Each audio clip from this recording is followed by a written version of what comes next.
everyone! This is just a short instructional video to show you how to complete the balancing chemical equations simulation in lab.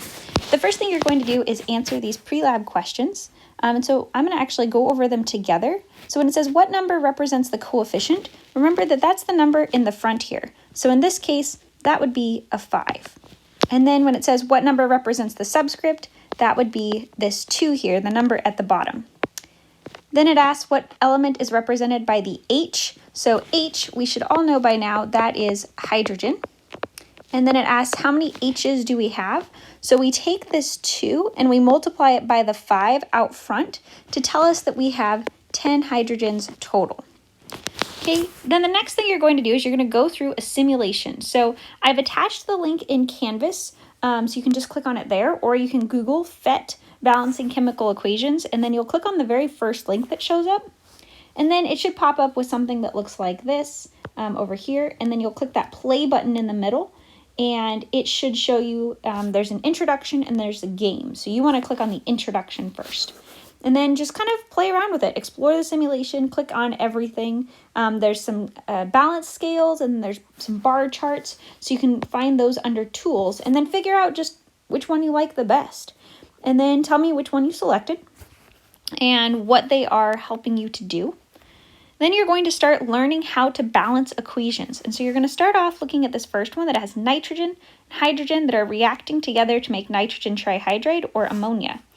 And I want you to use the tools, visually and see, is this equation balanced? So you can see visually whether or not the equation is balanced using this simulation. You can also go through and do it like we were talking about in the lecture. So explain to me why the equation is or is not balanced, and then change the coefficients until you get a smiley face, and then tell me what the smiley face means. And then explain what happens to the bar charts when the equation is balanced, and then you'll do the same for water. Tell me, is it balanced? So on and so forth. And so you're going to go through the rest of the simulation. When it says here, list all the reactants, remember that reactants are the stuff on the left, and here the products are the stuff on the right. Okay.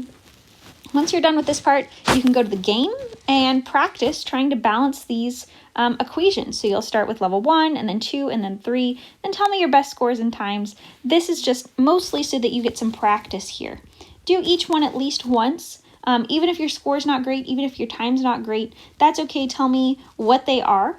And then you can move on. You can also come back and do this last if you want to get some more practice balancing equations before you play the games.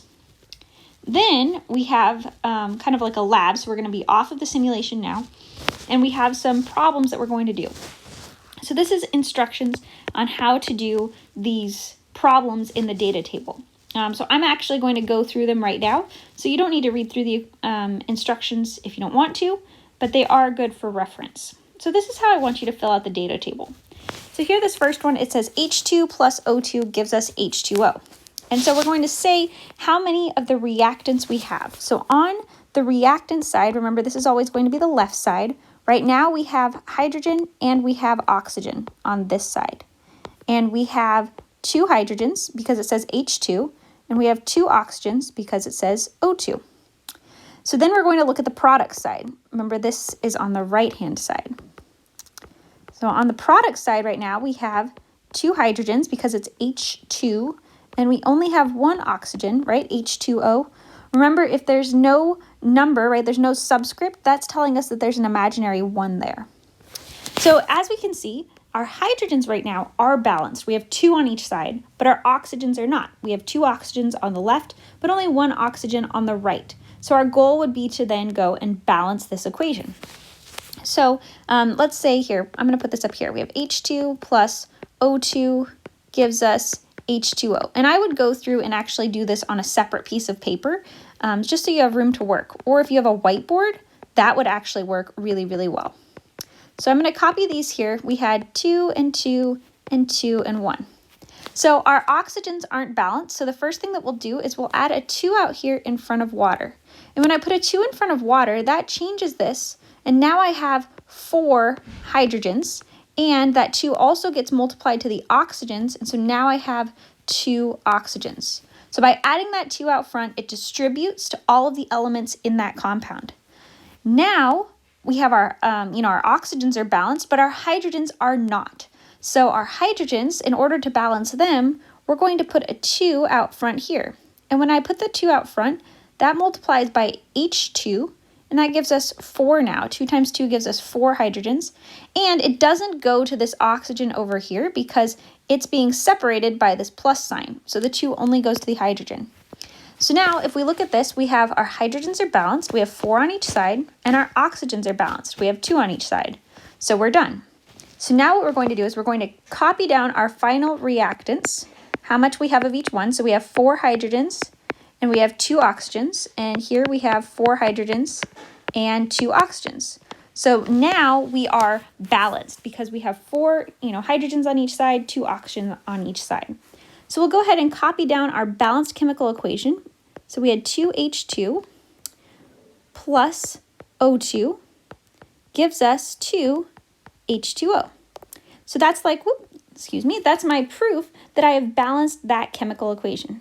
Okay, so you're going to go through and do this for all of those equations that we have. So you have, I think, 9 more to do by yourself.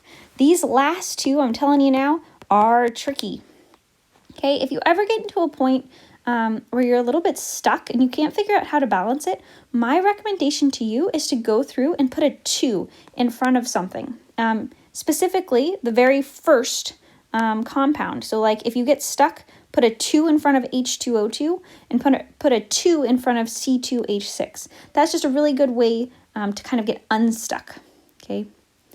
And then what you're going to do last is you're going to answer this analysis and results page. So what does the arrow mean, right? What side of the equation are the reactants and the products found on? Why do we have to be balanced? Remember, that has to do with the law of conservation of mass, right? We can't destroy or create mass, so we have to have the same amount of each thing on either side of the reaction, right? This is why, magic's not real, right? We can't just simply have something disappear into nowhere. And it says, why can't the subscripts be changed? If you'll recall, right, subscripts save lives. If we have H2O, oh goodness, if we have H2O, that corresponds to water. But if we have H2O2, that means hydrogen peroxide, right? We can't change this number down at the bottom from a 2 to a 1 or from a 1 to a 2 because that changes the compound. Water, you drink it, you live. Water, your hydrogen peroxide, you drink it, you might die. So that's why I always say subscripts save lives. So you can't change the subscripts when you're balancing chemical equations. We can only change that number in the front. And then when it says simplify the equation, that would be like if we had, if we take that, that equation that we had before, that H2 plus O2 gives us H2O. If instead of having 2, 2, and 1, if I had 4, 2, and 4, right, if we look, we have 8 hydrogens on each side, and we have 4 oxygens on each side. So it's balanced, but we can reduce all of the numbers in the front. So that could be a 2, that could be a 1, and that could be a 2 if we went through and divided all of those coefficients by 2. So that's what I mean by simplifying the equation, right? Making sure those coefficients are in the lowest, common ratio. And then in your conclusion, write 2 or 3 sentences on what you learned about balancing chemical equations in this lab. So I hope this helped. Mostly people get stuck on this data table. So I'm going to leave this up if you want to screenshot this or pause it here because people get stuck on what to do on this particular page.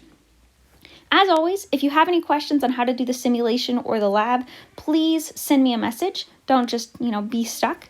But I hope you enjoy this balancing chemical equations simulation in lab, and I hope it helps you, really understand what it means to have a balanced chemical equation. So good luck, and I will talk to you guys next time.